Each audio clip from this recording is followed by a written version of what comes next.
Muy buenas tardes, miembros del Instituto, miembros del Cabildo, señor concejal, señoras y señores. Ante todo, agradecerles su asistencia a esta tercera conferencia del ciclo Santa Ovetensis 1200 años. Una conferencia que va a ser impartida por una prestigiosa profesora, muy conocida por todos nosotros, dentro y fuera de Asturias también, y que va a centrarse en un aspecto concreto de la Santa Ovetensis, su relicario que ha hecho de la Catedral Ovetense no solo un referente aquén de los puertos, sino también allende los puertos para peregrinos de toda Europa. La conferencia lleva por título Reliquias y peregrinación en la Catedral Ovetense. Tengo que decir que para mí es siempre un placer y un honor presentar a la profesora Sanz Fuentes. Un placer porque alguna vez lo he dicho públicamente y hoy me agrada volver a decirlo. Fui alumno suyo, tuve la suerte de ser alumno suyo en la facultad, recién llegada a la Universidad de Oviedo. Unos cursos de paleografía y diplomática que me servirían después muchísimo con el paso del tiempo, y que cuando llegué a Roma me di cuenta de lo que había aprendido con la profesora María Josefa. Cuando me encontré ya con la diplomática pontificia, ya llevaba unos conocimientos previos que me habían preparado para ello. Por lo tanto, es un placer para mí presentarla. Además, nos une un recuerdo muy especial de una persona que para mí también tuvo una gran influencia, que fue el archivero catedralicio don Raúl Arias del Valle. En aquellos años de estudiante, yo de doctorando, iba al archivo y llegaba la profesora María Josefa Sanz Fuentes, a quien don Raúl recibía siempre con mucho cariño y con un profundo respeto. Para mí era, bueno, me sentía muy dignificado de coincidir, aunque yo no era más que un modesto doctorando. Decir que además es un honor porque ella es una gran especialista, una prestigiosa especialista y una gran conocedora, no solo de la documentación, sino también de mucha de la historia de nuestra Iglesia Catedral. Doña María Josefa Sanz Fuentes es licenciada y doctora en Historia por la Universidad de Sevilla, avilesina de nacimiento. Ha sido catedrática de Ciencias y Técnicas Historiográficas de la Universidad de Oviedo entre los años 1982-2018. Ha sido profesora emérita honorífica 2018-2020 y actualmente es profesora honoraria de la misma universidad. Miembro de número de la Comisión Internacional de Diplomática de la UNESCO, miembro de número y vicepresidenta de la Academia Xacobea, miembro de número del Real Instituto de Estudios Asturianos, cronista oficial de Avilés desde el 29 de junio de 2015. Ha participado en numerosos congresos nacionales e internacionales en el área de ciencias y técnicas historiográficas, tanto referidas a la Edad Media como a la Edad Moderna, y en el campo referido a los distintos itinerarios de las rutas jacobeas, especialmente de las asturianas. Responsable del equipo que la Consejería de Cultura del Principado de Asturias creó para la identificación y documentación de los principales itinerarios jacobeos asturianos entre los años 1992 y 1995. En relación con ellos, se consiguió su declaración como BIC y se publicó la topoguía del Camino Asturiano de la Costa. Fue responsable de la celebración en Oviedo en 1993 del tercer Congreso Internacional de Asociaciones Jacobeas, el primero celebrado fuera del ámbito del Camino francés y que llevó a la eclosión y puesta en escena de diversos itinerarios jacobeos desde múltiples puntos de la península ibérica. Es autora de numerosas publicaciones en libros, en capítulos de libros y en revistas especializadas. Referido a la documentación conservada en la Catedral Ovetense, es larguísimo ciertamente el elenco de publicaciones como para enumerarlo aquí. Simplemente quisiera hacer referencia algunos temas sobre los que ella ha trabajado y publicado. Las peregrinaciones a San Salvador de Oviedo en la Edad Media, obra realizada con otros autores y que fue publicada por la Universidad de Oviedo en 1990. También ha publicado un estudio paleográfico del Libre Testamentorum Ecclesiae Ovetensis y también la transcripción y los índices de esa publicación que fue editada por Moleiro en el año 1995.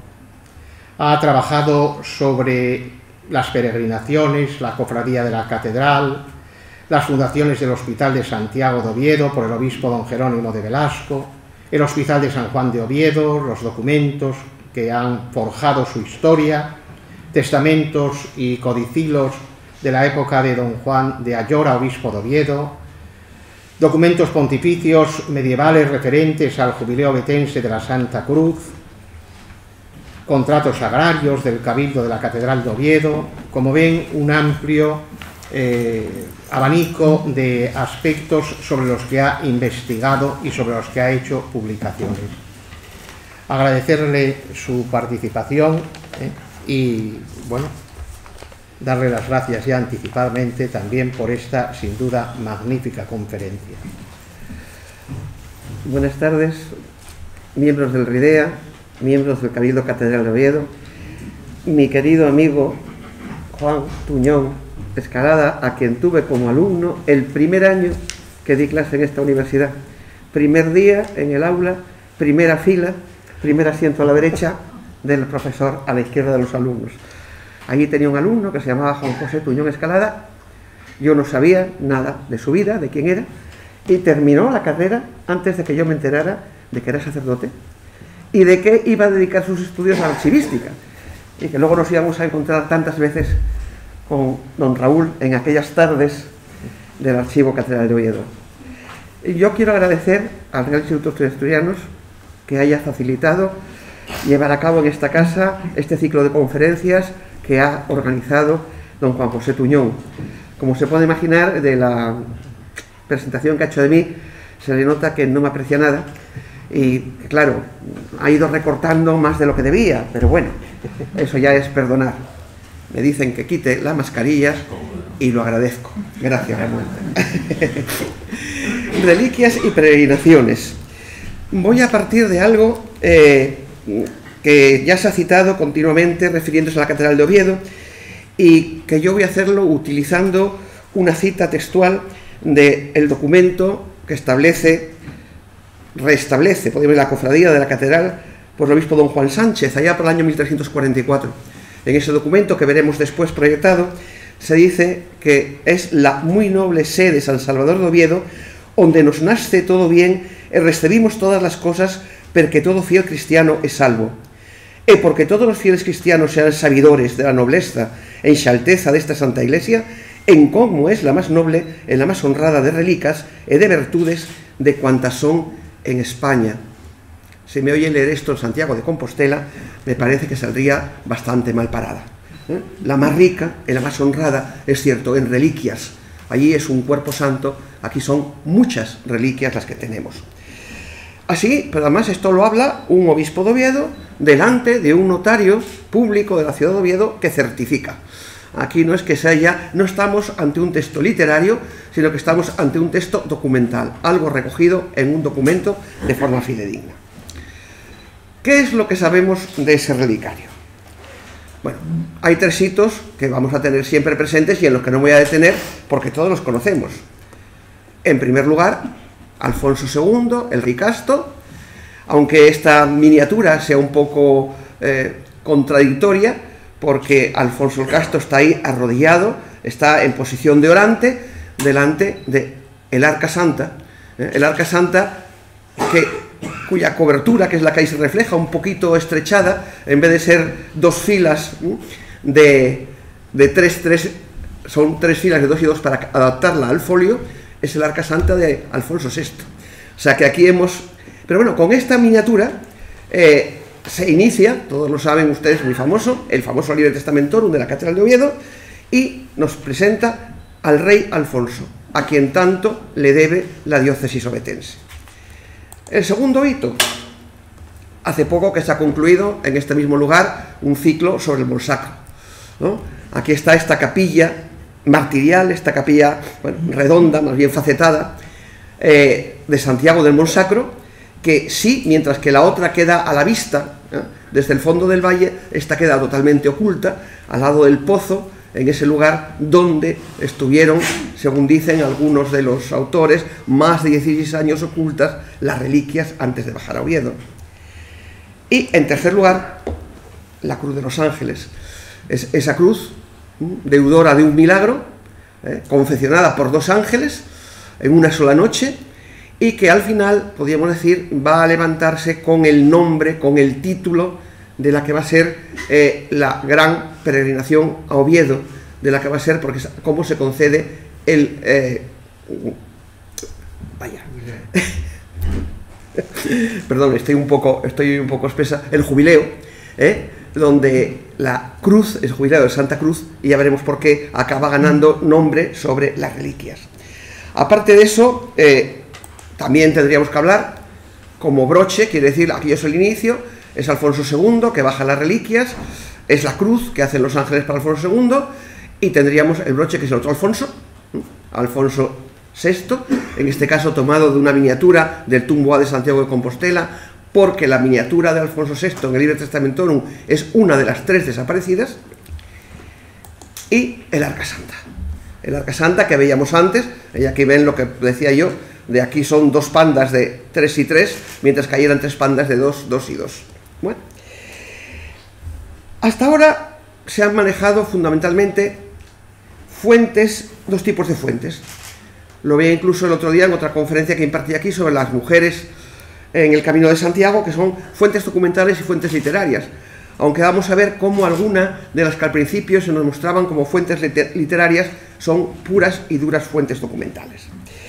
De estas fuentes son de las que vamos a hablar ahora. Durante mucho tiempo se ha venido diciendo que los textos más antiguos que nos hablan de las reliquias ovetenses son los contenidos en ciertos manuscritos conservados en bibliotecas, actualmente mediatecas, de 2 ciudades norteñas de Francia, casi en el límite con Bélgica, Valenciennes y Cambrai, y que proceden de bibliotecas monásticas que, si fueran España, diríamos desamortizadas. Bueno, son las bibliotecas monásticas que también, a raíz de la Revolución Francesa, cuando se cierran cantidad de monasterios, revierten al Estado y van a parar por eso a bibliotecas del Estado. Hasta hace poco tiempo se hablaba siempre, al referirse a estos textos, como relaciones de reliquias. Hoy, después de una relectura, vamos a ir a situarlos en su sitio. Hay que mirarlos con otros ojos y ver cómo, por lo menos, el más antiguo y el más famoso, podríamos decir, el conservado en la Mediateca de Valenciennes, con el número 99, no es un manuscrito literario, sino que es un documento. Aquí tenemos la relación del Liber Testamentorum. Esta es una relación que se hace aquí, es muy breve, no está enriquecida por nada literario. Al obispo Pelayo no le gustaban las florituras para los documentos, iba a lo exacto, a lo claro, a anotar. Y se nota en este caso. El manuscrito de Valenciennes, muy desconocido para muchas personas, es un manuscrito del siglo IX que contiene una obra, tiene una copia del Apocalipsis de San Juan, que tiene una riqueza decorativa extraordinaria, que es muy extraño en el sentido, estoy poniendo algunas de las imágenes, esta porque nos va a llevar ahora a la primera de ellas, que es la que nos interesa, parece haber sido decorado antes que escrito. Se preparó la decoración y luego se encajó la escritura. Por eso quedan, por ejemplo, páginas con muy poco texto. Pero a nosotros lo que nos interesa, y de esta no tengo foto en color, lo siento, pero necesitaba la foto de las 2 páginas, es que aquí se inicia el manuscrito de San Juan, del Apocalipsis. Aquí está la figura de San Juan, y dice, cuando San Juan recibe los 7 sellos de la mano de Dios, en lo que era la guarda de esa primer parte del manuscrito, y en el margen de cola, en el margen inferior, es donde aparece copiado lo que al principio fue reconocido y llamado por el primer estudioso, por don Etienne de Bruyne, como el más antiguo catálogo de las reliquias de Oviedo. Lo traduzco, mi francés es pésimo, mejor que lo traduzca. Se publica en el año 1927 en una de las grandes revistas intelectuales de Francia. En una de las grandes revistas intelectuales, la Analecta Holandiana. Es el mismo, ese texto, es el que recoge un miembro de esta casa, Francisco Javier Fernández Conde, que lo reedita a partir de la edición de de Bruyne, con el título de Traslado y contenido del Arca de las Reliquias de Oviedo, según una relación francesa de finales del siglo XI. Lo hace en su estudio de la Iglesia de Estudios de la Alta Edad Media, el año 72. Cuando intervine en el cuarto Congreso Jacobeo, celebrado en 1998, se publicó en 2004, yo había mirado el texto con los ojos de mi especialidad. Yo soy diplomatista, soy historiadora del documento. Y cuando lo leí, desde ese punto de vista, yo no fui a buscar el contenido del documento. Fui a buscar el contenido, pero leyéndolo de pe a pa. Y aquello, lo que tenía clarísimamente, era la forma de un acta de proclamación de reliquias. Estaríamos ante lo que más tarde se llamó en la Cancillería Pontificia una litera indulgentiarum. Pero hasta ahora solo se reconocían su existencia a partir de mediados del siglo XIII. ¿Por qué me fui a ello? Por las fórmulas. Quienes fueron mis alumnos saben que yo insisto mucho en que las fórmulas de los documentos determinan aquello que los historiadores llamaban fórmulas inútiles, porque iban al grano, iban al contenido, tienen mucho que decirnos. Y resulta que este documento empieza con una dirección, como empiezan otras epístolas de los pontífices. Dilectissime fratres in Cristo, quideum incelis atque in terra, omnia quecunque vult posse non dubitatis. Manifesta vobis la relación y la firma verdad, y os exhortamos a que creáis que Dios, gracias a su admirable poder, en un arca, hizo llegar en un arca y hace toda la relación. Por si fuera esto poco, el final del documento. Esa que ya nos dice que no es un alto personaje del clero, que no es un obispo quien está escribiendo esto, que también podría llamar hermanos en Cristo a muchos cristianos, incluso al Papa, que es obispo de Roma. Pero al final dice, cualquiera que vaya a visitar, llamado por esta carta mía, estas reliquias sagradas, que vaya a visitar por autoridad de Dios y de los beatos apóstoles Pedro y Pablo y de la romana Iglesia, le concedo a la Iglesia de Salvador de Oviedo que quien la visite a estas reliquias le será remitida la tercera parte de sus pecados. Esta fórmula es una fórmula pontificia total y absoluta. Invocar la Iglesia romana y los santos Pedro y Pablo solamente lo hace en un documento del Papa. Tenemos entonces, y bueno, el saludo final, el valete, es lo que nos tiene acostumbrado después en el bene valete de los grandes documentos pontificios. Esta datación tiene un claro término posquem, claro. El texto tiene que ser posterior al siglo IX, que es cuando se copia el manuscrito en el cual él aparece aprovechando las guardas o aprovechando el margen inferior. Pero, teniendo en cuenta su escritura, la escritura del texto, nos llevaría al siglo XI. Y más bien a las primeras décadas del siglo XI. Es una relación muy breve, relación de reliquias e indulgencias, que es la que al fin y al cabo vamos a ver que triunfa. ¿Qué papa pudo emitir esta bula? Yo a veces soy... en mi opinión, no sería descabellado que pensar que Pascual II, el mismo papa que a petición de Pelayo de Oviedo, en 1105, desde Civita Castellana, concede a la diócesis ovetense la calidad de diócesis exenta, es decir, dependiente directamente del papa, no hay arzobispo por encima de ella, fuera quien emitiera esta escritura.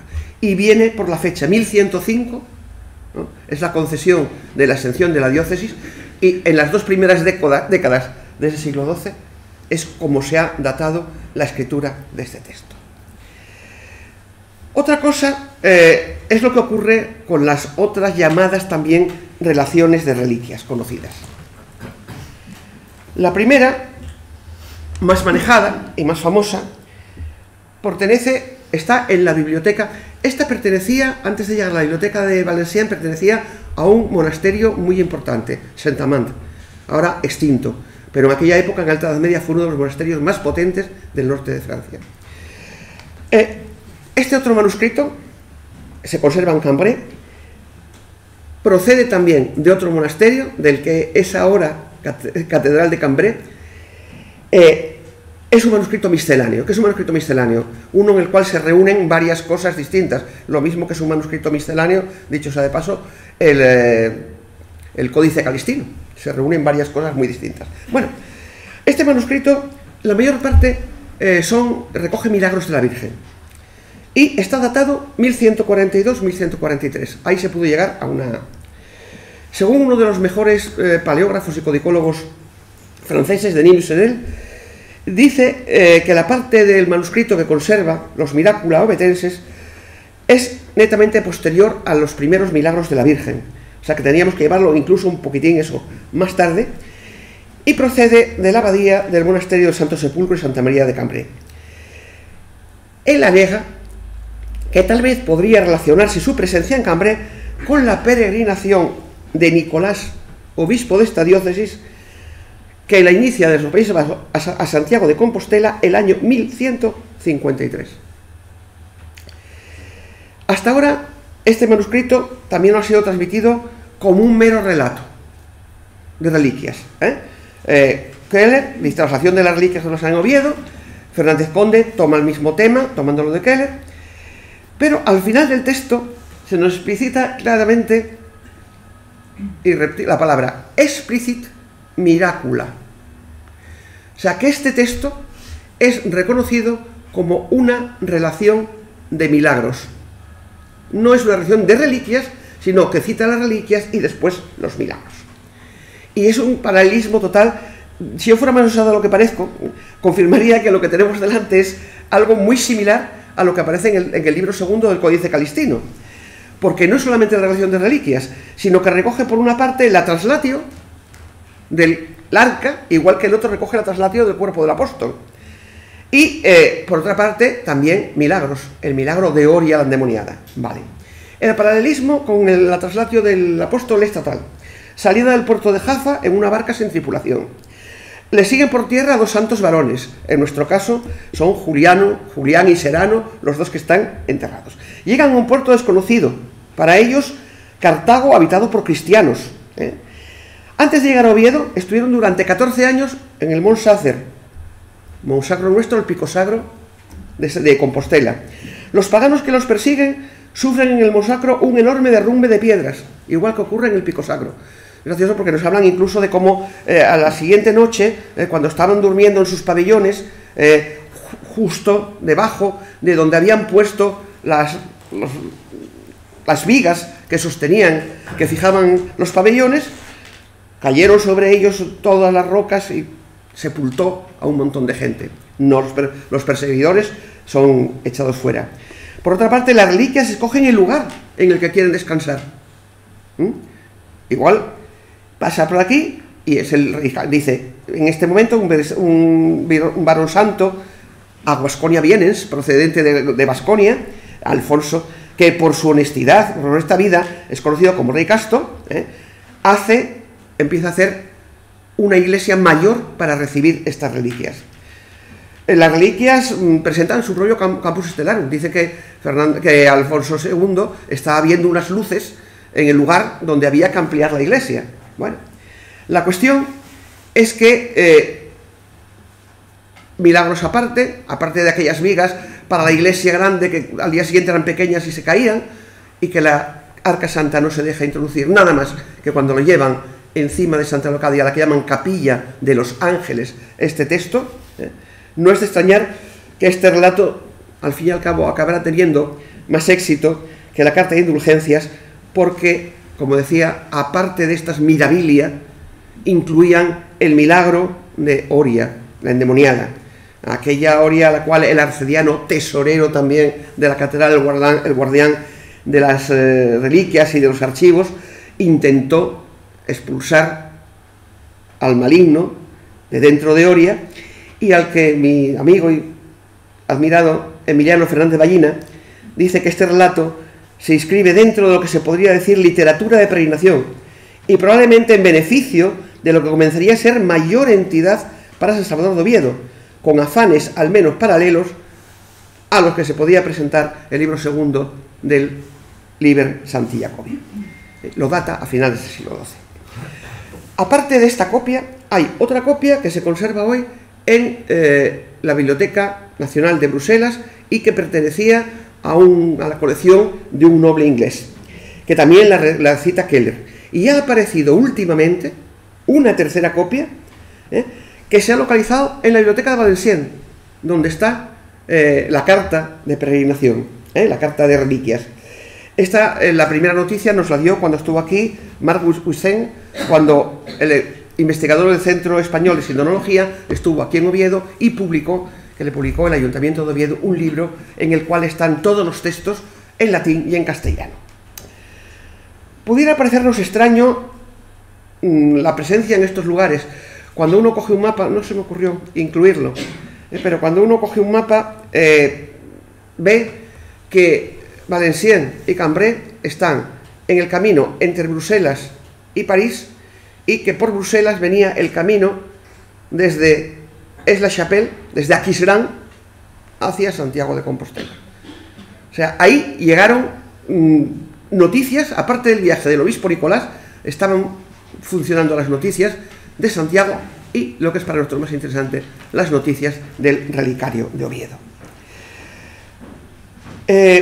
Pero no solo, hasta ahora teníamos solo estas. Norte de Francia, vale, muy bien. Pero es que poco después, pues por los años, no apunté aquí en la fecha concreta, pero fue sobre el 2010, por ahí, no estoy segura, pero bueno, se puede buscar, discúlpeme. Miguel Calleja Puerta, mi compañero de la Universidad de Oviedo, descubre en la biblioteca de la Catedral de Burgo de Osma otro relato exactamente igual que los de Cambrai y Valenciennes.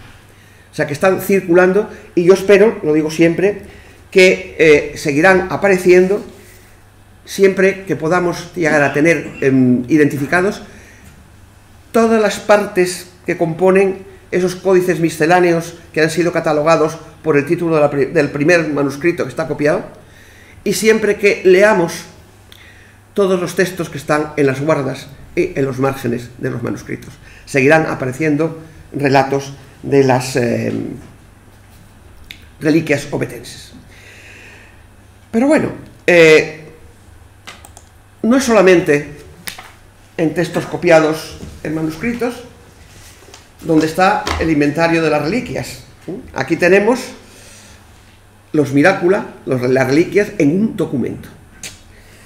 Ni más ni menos que el documento que nos relata aquí en Oviedo, un documento del archivo de la Catedral de Oviedo, que es el que nos relata la apertura del Arca Santa, pero lo hace en un ámbito documental total. ¿Por qué? Porque aquí, en esta primera parte, ya ven que los documentos son muy compactos. ¿Por qué se dejó este espacio aquí entre esto y esto?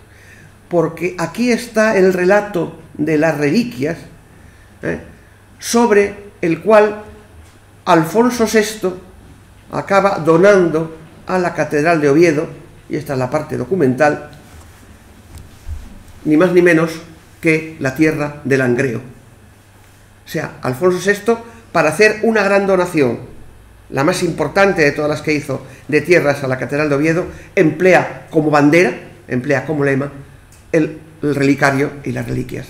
De este documento sabemos que no es un unicum. Hace también, relativamente poco tiempo, la Catedral de Oviedo pudo obtener un segundo documento, distinto en el formato, distinta a la mano, pero el mismo texto. O sea que parece ser que por aquí, por las cercanías, la difusión de las reliquias no se hizo mediante la carta del Papa, sino mediante este documento con la redacción. Además es completamente distinto. La parte primera pueden verlo ustedes en la colección de Santos García Larragueta, es el documento famoso del año 1075, está totalmente literario, mientras que este es un lenguaje jurídico documental impresionante. Hay muy distinto. Se abre la Arca Santa. ¿Y qué ocurre? Que se publica. Sabemos que en el siglo XII están circulando por ahí los manuscritos. ¿Y por dónde va? Y resulta que pertenecientes a esa primera mitad, a lo largo del siglo XII, están datadas estas dos insignias de peregrinación a San Salvador de Oviedo, que se conservan en el Museo de Cluny de París, en el Museo de Arte Medieval de París. Esta está más maltratada, pero se ve perfectamente que no es la imagen, podríamos decir entre comillas, de nuestro Salvador, no es el Salvador medieval de pie, sino que es el Salvador que luego nosotros tendremos en el altar mayor de la catedral. El Salvador sentado en trono, con el pomo del mundo y con la mano bendiciendo. Hay otra, un poco también del mismo siglo, pero un poco posterior, esta, que sí, aquí ya vemos, es una trilobulada, la misma efigie, y vemos cómo se cosían.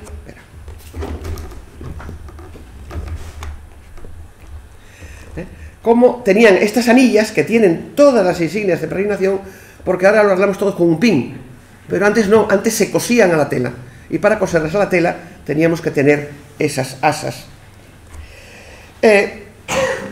Cuando ya vamos a tener noticias abundantísimas de visitas y demás al relicario de Oviedo, y de las visitas las veremos después, y de otras noticias, es a partir del siglo XIV.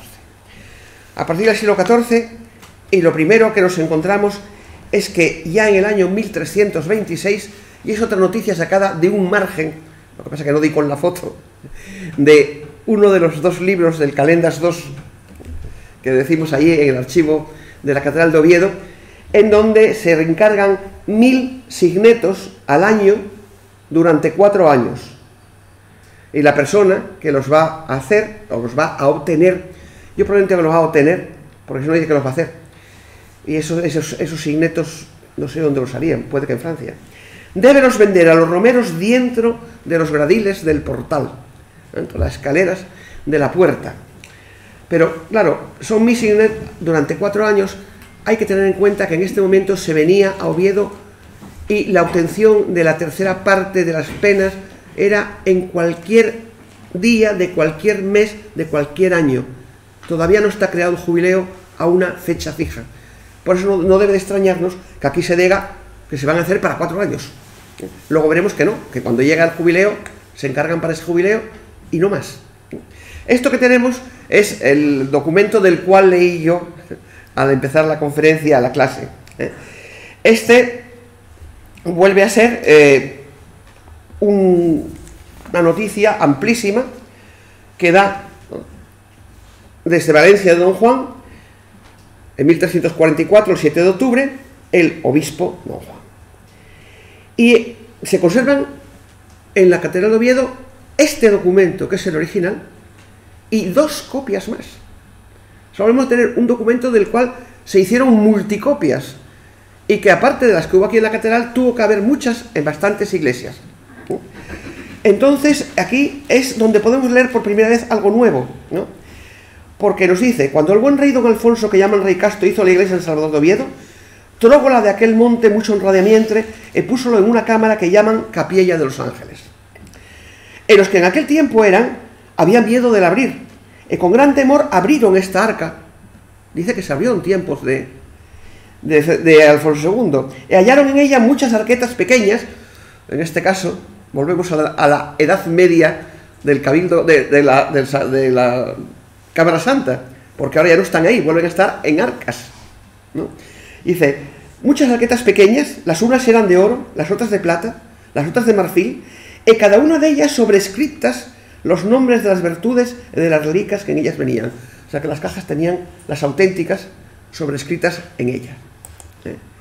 Aquí tenemos este relicario. Yo le tengo un cierto cariño porque no siempre todas las reliquias estuvieron en la Cámara Santa. En los años jubilares se sacaron reliquias, y en uno consta que salieron la reliquia de las espinas de la cruz a una ermita que había aquí, San Cipriano, ¿no?, en la falda del Monte Picón. Entonces nos queda una pequeña calle que sube hacia el seminario, porque a esa ermita se desplazaban reliquias, se desplazaba un canónigo de la catedral para confesar a los que no podían entrar en la ciudad. ¿Quiénes no podían entrar en la ciudad? Los leprosos. Tengamos en cuenta, pongamos entre comillas lo de leprosos, cualquier enfermo que tuviera una enfermedad en la piel era rechazado auténticamente. Y las ordenanzas de Oviedo decía que por primera vez lo echaban de patadas, la segunda vez 5 palos, y la tercera vez ya lo morían a palos, ¿no? Entonces, para que no perdiesen las indulgencias, esta era una de las reliquias que salía hasta esa capilla.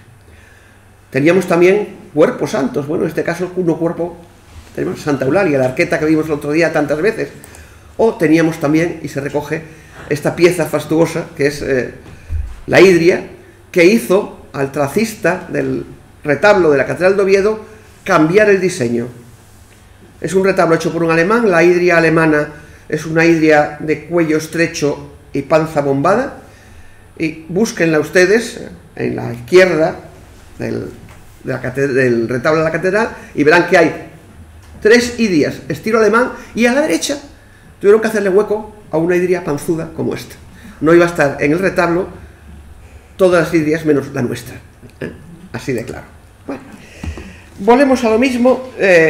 Famoso en el siglo XIV, la visita de Alfonso XI, 1345, pasa por Oviedo, camino a Compostela, viene a dar las gracias, y viene primero al señor y luego al criado, por vencer en la batalla del Sábado. Fue la gran batalla contra los benimerines, es la que deja ya arrinconados en el sur, muy al sur, a los musulmanes, y viene aquí y a Santiago. Y aquí nos da unas rentas muy sustanciosas para, con su dinero, continuar la construcción del claustro de la catedral. O sea, las reliquias van a estar continuamente cerca de eso. En la carta que veíamos antes es donde aquí es donde por primera vez conocemos un documento que se ha perdido, que no lo tenemos en la catedral. Es el Papa Clemente VI, un Papa 1342-1352, otorgó a los miembros de la cofradía de la Cámara Santa la absolución por cualquier clérigo de ciertos pecados de los denominados casos pontificales, y lo relata todos. Eran casos cuya absolución estaba reservada exclusivamente al sumo pontífice. Clemente VI nos da un listado que ya pasaban a poder ser perdonados en la Catedral de Oviedo. Y asimismo se establece por primera vez el pago de entrada en la cofradía. Hay una cofradía, hay que pagar la entrada, y esto es también un dato muy bonito. Establecemos que todos aquellos y aquellas que quisieren entrar en esta santa confradería, que die cada persona per la primera entrada 12 maravedís, o so valía, el equivalente, para un canto de la dicha obra. Reliquias y obra de la catedral completamente de la mano. Solamente 4 años después de esto es cuando, a través de la bula expedida en Ferrara el 10 de noviembre de 1348, Eugenio IV concede a la Catedral de Oviedo el jubileo de la Santa Cruz. Podríamos decir que la Cruz de los Ángeles le ha podido a las reliquias. Bueno, no. Lo que ocurre, voy a decir, que es mucho más fácil buscar una titularidad concreta en lugar de una múltiple. Los jubileos son lo de Santa Fe de Conques, son lo de Santiago de Compostela, es el de Guadalupe, Nuestra Señora de Guadalupe. El jubileo de las reliquias chirriaba un poco, y está ahí esa cruz, obra magnífica hecha por los ángeles, y además con unas fiestas reconocidas y muy potentes en la Iglesia católica. En nuestro caso, la exaltación, la Cruz de Septiembre. En este caso ya es indulgencia plenaria, nada de un tercio, es indulgencia plenaria. Siempre quien visite la iglesia donde se conservan las reliquias el día 14 de septiembre, 8 días antes y 8 días después. Amplía, ¿no? Reduce en un sentido, porque antes era cualquier día del año, ahora no. Lo sitúa ahí en 15 días, y para visitar esa iglesia, donde se halla Dominica Cruz que opere angelico fabricata dicitur, una cum non nulli sanctorum corporibus et reliquis. No olvida que está esa cruz, pero que están ahí santos cuerpos y reliquias. Y también incluye que, aparte de la devoción, hay que dar una limosna para la obra de la catedral, y dice que colapsa, está que se cae. Lo siguiente que tenemos, y seguimos también, es ya pasando al siglo XV, esto que yo denomino siempre el primer póster, el primer cartel de publicación de reliquias, porque de hecho así se dio. Como ven, ya está muy decorado, y ya tenemos dentro de el texto en posición central, y este sí que no cabe duda, si le quitamos la corona, que es lo que nos está estorbando, ese nimbo que le han puesto detrás, es el Salvador que está en la catedral. El pomo, la bendición, el manto azul, su peana. ¿Qué es esto? Esto que tenemos aquí es una carta de publicación de indulgencias, en este caso debida a Diego Alfonso de Granda. Diego Alfonso de Granda es el provisor de la sede obetense en ausencia del obispo don Rodrigo Sánchez de Arévalo, que está en Roma. Se publica el 14 de junio de 1465. De estas se supone que se hizo una para cada parroquia,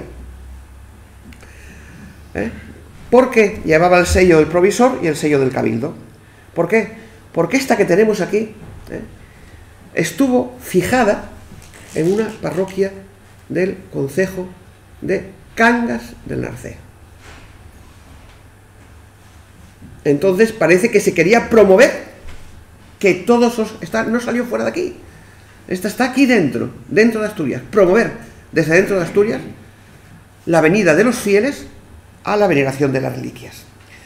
Y lo que vamos viendo con el paso del tiempo es el aumento de los beneficios. Veíamos con el obispo, la tercera parte de los pecados. Veíamos después con Eugenio IV, plenaria. Luego la vamos a ver con Sixto IV en 1480, el 13 de diciembre de 1480. Sixto IV confirma a Asturias el jubileo, que había estado un poco tente, porque Pío II le había pedido al monarca español que quitara todos los jubileos, que dejara solamente la Santa Cruzada, porque iba a ir en guerra contra los moros de Granada. Y bueno, se quitaron los dos jubileos, el de Asturias y el de Santiago. Se consiguieron luego recuperar, pero de momento lo quitó. Entonces quizás Sixto IV confirma y lo extiende, lo lleva a todo el mes de septiembre, 14 días antes y 14 después del 15 días antes y 15 después del 14 de septiembre. Y señala clarísimamente que se ha de dar un real de plata. Ahí ya no hay taxativo, un real de plata. Ya podían los extranjeros ir a los cambistas y venirse con el real de plata y pagar con el real de plata.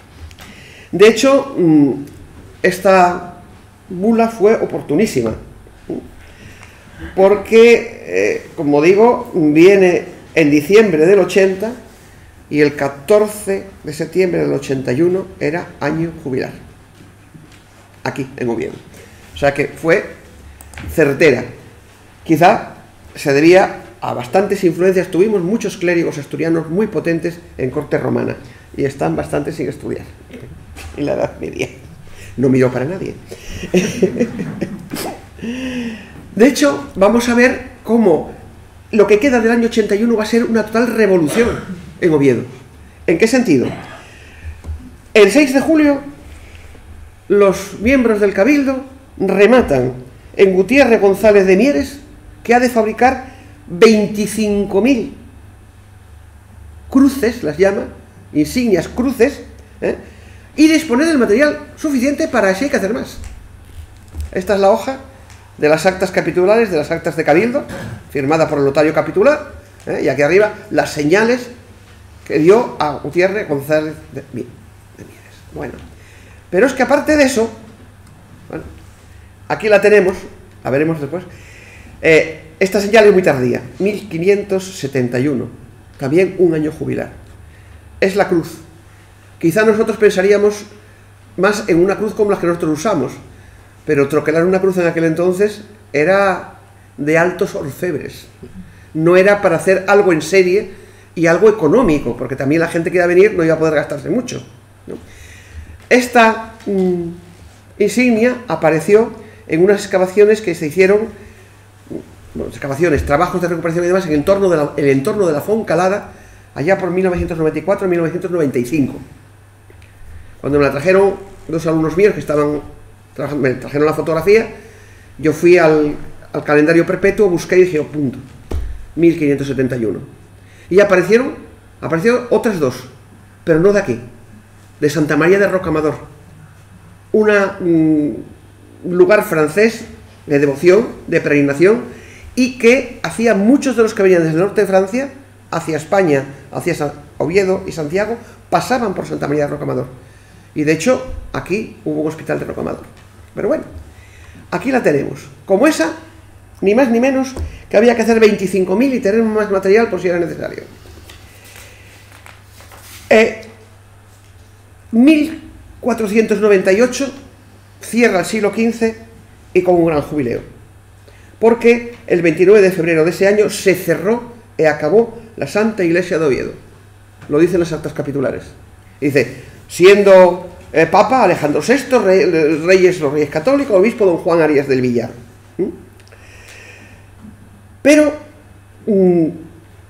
tras tantas complicaciones, la difusión de las reliquias de Oviedo acaba como empezó.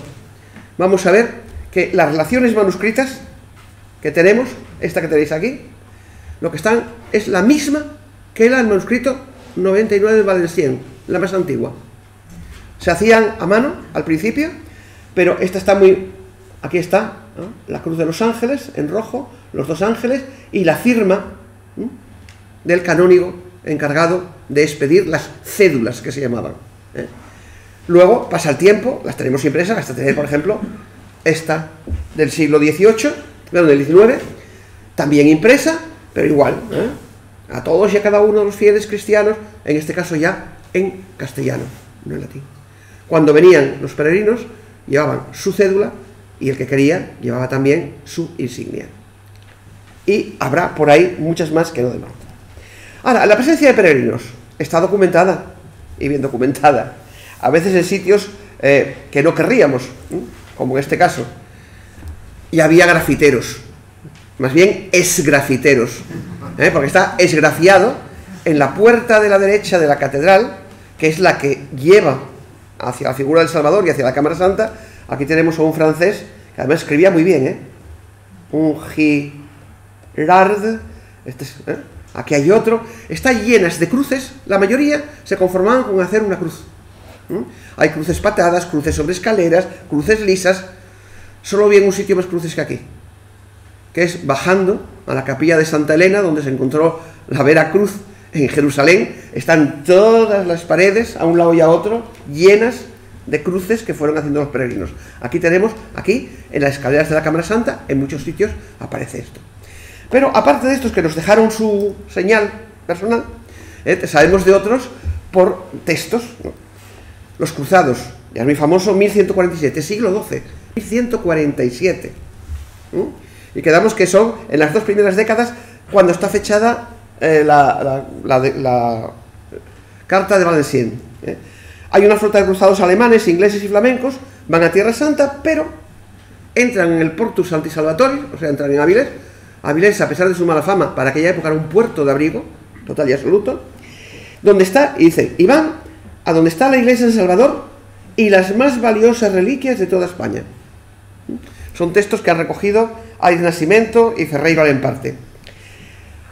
40 años después, 1189, otra flota, en este caso alemanes, frisios y sajones, llega a un puerto propequencastrum est regis Galiciae, Goyeum et Oppidum Avilés, el castillo de Bozón y la villa de Avilés. Aquí están. Pero antes de proseguir hacia Santiago y a Jerusalén, estos cruzados van al Salvador, que dice que está a 6 leguas de ese puerto donde entraron, y habla del arca repleta de reliquias, y hablan del viaje. Este texto está recogido en los Monumenta Germania Histórica. Hay una narratio itineraris navalis ad Terra Santa, el itinerario de un viaje hacia Tierra Santa, viaje por mar.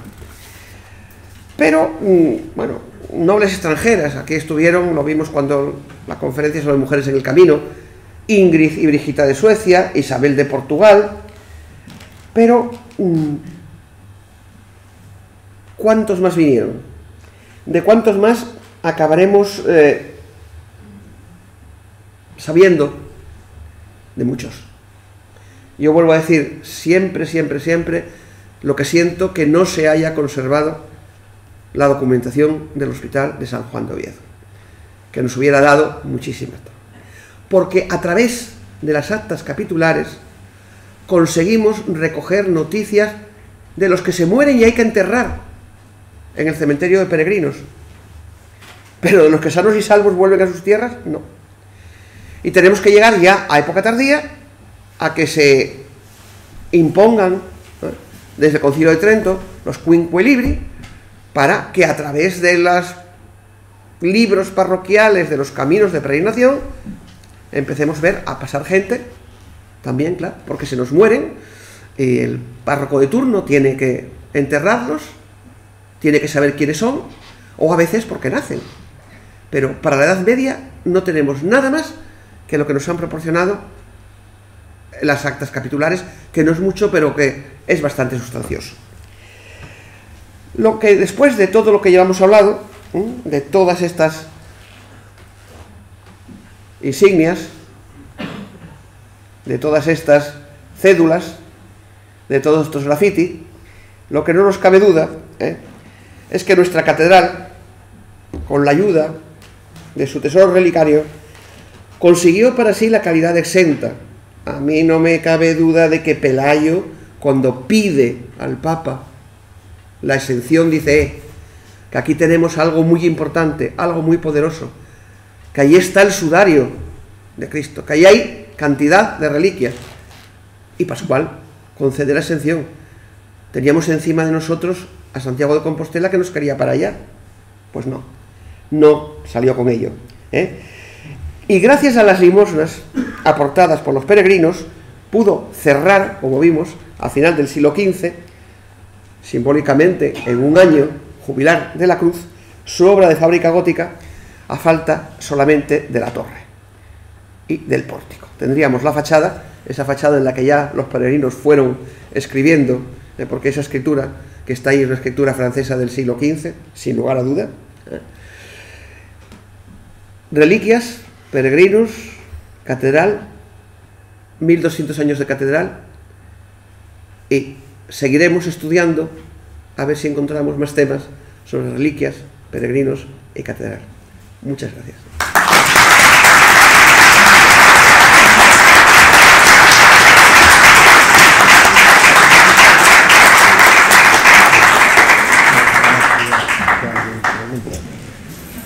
Si puedo contestar así. Muchísimas gracias por esta interesantísima conferencia y abrimos turno de intervención, de preguntas. Tienen la palabra ustedes.